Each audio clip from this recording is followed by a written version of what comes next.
All right, let's give you a sense again of how in fact, developments are looking in KwaZulu-Natal as it comes to the final results. Of course, there, Jade explaining that all of it now hinges on some of the coalition agreements that will then be made in that particular province. So before we even speak to our guest on KwaZulu-Natal, what does it all mean, and as well as the process that is to unfold now, especially across the country when different political parties are going to be having a conversation.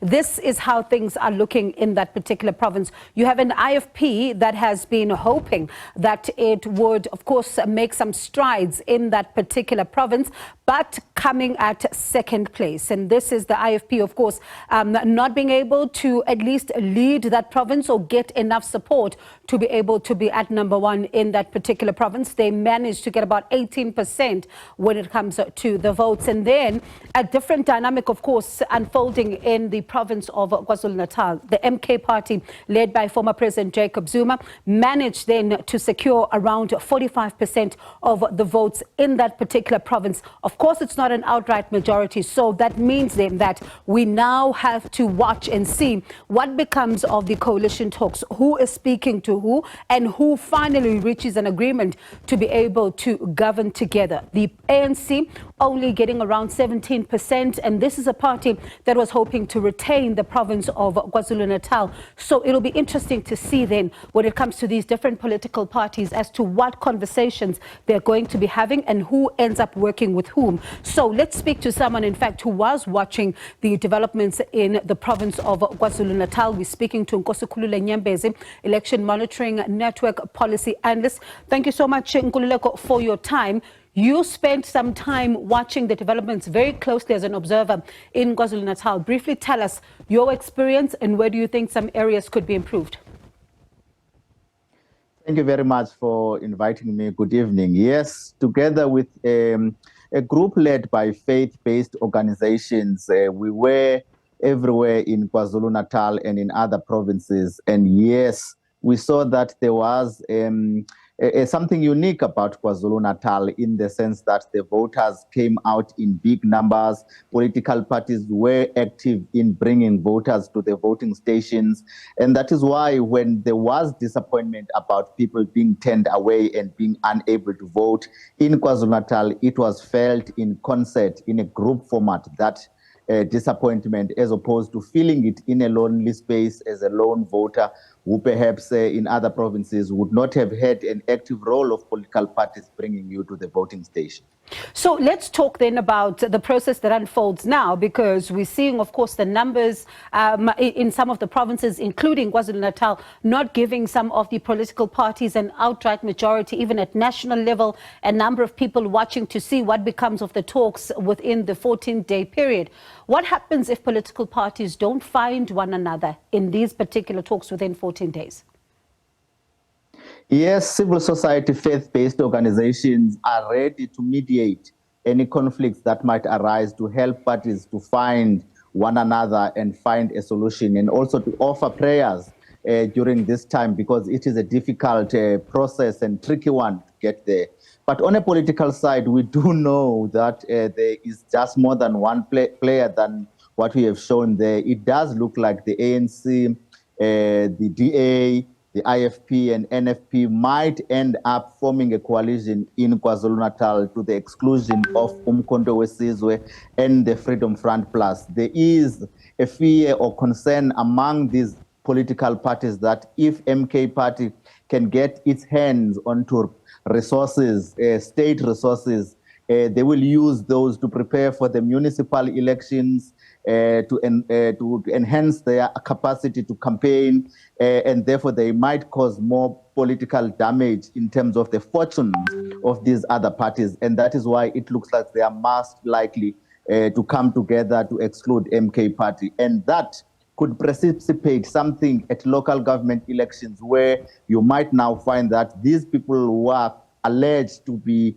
MK members wearing political party T-shirts of the ANC, they might resign from a number of municipalities and thus triggering by-elections, which riding on this tide could then help the MK to get a grip in terms of squeezing out the ANC, but also getting access to state resources. And I was going to ask that question, that what becomes more of the damage? Because if that is where the fear is, and then we possibly see by-elections, and then, one also then says, what does it mean then for the municipal elections that are coming? If the scenario that they could potentially resign en masse, and then there's by-elections, and then you see municipal elections.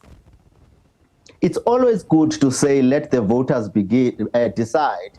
And so if there is an instability and fluid environment, as we see, perhaps it is best to take it to the voters. You will remember that the campaigns, particularly that of MK, has been like a referendum as to whether you approve of the shortcomings of the ANC government or you disapprove of those shortcomings by voting differently.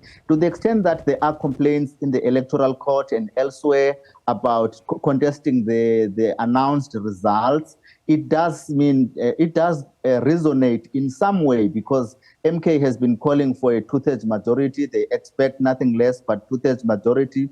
And if there's a sentiment that some people were unable to vote, it could well be that in the by-elections, they will roll out something that becomes a confirmation that you were unable to vote on the 29th of May, go and vote in the by-elections, as to remove the ANC totally. And I suppose then, as a final question, the ANC also needs to be having its own, conversations. I mean, we listened to the president speaking in his capacity as the president of the country, of course, yesterday, but he also is the president of the ANC. He says that whatever conversations are taking place right now need to, take place to the needs of the people, understand that the people have given these parties a mandate, so they must do it to the advantage of the people. How possible is that, given what we've seen play out at municipal level when it comes to the coalitions, and how difficult some of the parties right now are stating when it comes to their demands? It is possible. We know that in overall, these elections have produced uncertainty. The center that used to be the ANC doesn't hold. Even beyond the formation of government, the passage of legislation, budgets, allocation of portfolios is not just going to be an easy run for whatever party that gets the premiership, the presidency, and the like. And so it's very precarious. Hence, it does look like when there are still calls for re-election, for recount, or there's just that doubt cast that some people were prevented to vote, some people might ride on that tide and want to have a fresh election. In fact, even in KwaZulu-Natal and the national, it is not confirmed that they will manage to form a coalition, the ANC and the DA, that works, because there are suspicions that if the process is going to throw voting for candidates on the floor in the legislatures, presidential or premier candidates, there might be some within the ANC who vote in favor of an MK candidate and thereby collapse whatever might be the discussion and agreement at a higher level between the parties involved, particularly the ANC and the DA. Sure. Nkosikhulule, what you just described right now is giving us a sense of how difficult things are, possibly behind closed doors, but we'll continue then to unpack this with you. Thank you so much for giving us your insights this hour.